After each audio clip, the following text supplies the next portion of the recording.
¿Qué significa esto? Pues significa decirnos que es totalmente racional que una familia quede en la calle debiendo al banco miles de euros por no pagar la hipoteca, y es también tremendamente racional dar 30.000 millones de euros para salvar a los bancos. Es racional.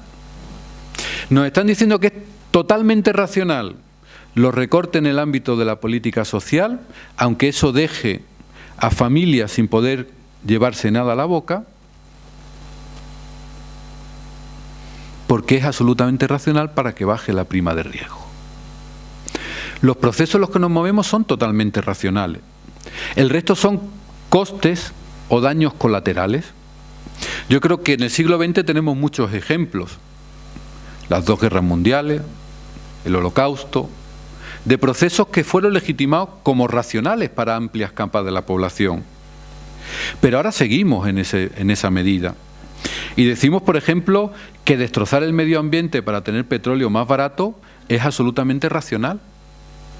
Eso sí, si es un poco más lejos de nuestro en los movimientos, no sé si hay aquí gente de Canarias, no es por meterme con los canarios, pero sabéis que hay un movimiento fuerte ahora de protesta por el tema de las prospecciones de petróleo en las Islas Canarias, ¿no?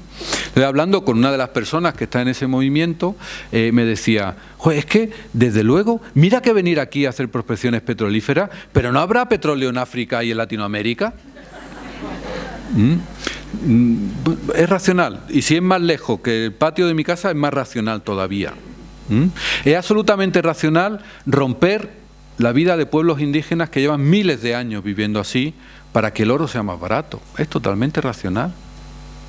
Es totalmente racional hacer grandes presas para que el agua sea más barata, aunque eso rompa toda la forestación del Amazonas. Es tremendamente racional. El problema, y lo repito, el problema no es que haya personas malas haciendo cosas malas. Ojalá fuera eso, porque ya podíamos señalarlo, mira, los malos. Y ya tendríamos la película del oeste, los malos por un lado y los buenos por el otro. Y siempre había alguien que empezó siendo malo, acabó siendo bueno, o era bueno y acabó siendo malo. Esa es la máxima complicación. Ahora el problema es que tenemos mecanismos que racionalizan el mal. Mecanismos que racionalizan la irracionalidad, mecanismos que hacen plausible que eso es lo normal.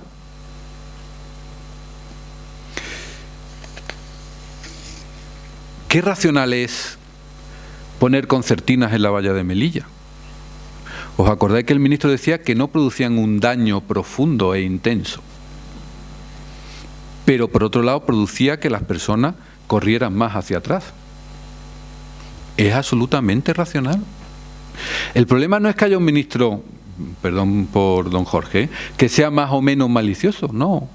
El problema es que estamos en mecanismos que legitiman la irracionalidad. Y en esos mecanismos estamos nosotros, En esos mecanismos estamos todos, empezando por mí, después por Julia, la señora moderadora, Pilar, y siguiendo por todo. En alguna medida. ¿Cuántas veces nos hemos dicho, hombre, es que lo de la valla sí es verdad, es muy cruel, pero joder, es que... Pero es que...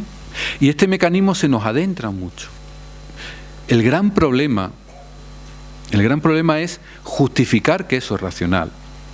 Otro ejemplo que a mí me parece patente es con el aborto.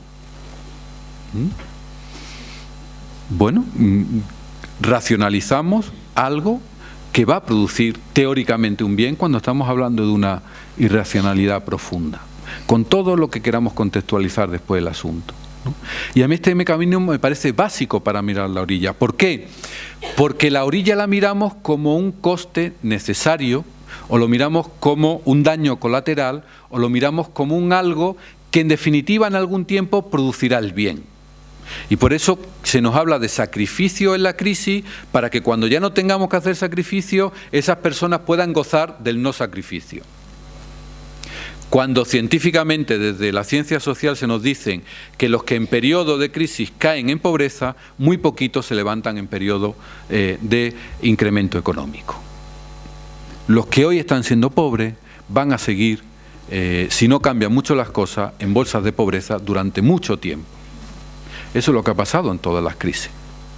Esa teoría del goteo, ¿no? De, bueno, vamos a crecer mucho económicamente para que algo gotee en los más pobres, entonces ellos subirán, se ha demostrado a nivel internacional y a nivel nacional, no verdadera, simplemente falsa. Estadísticamente falsa, sociológicamente falsa y vitalmente falsa también.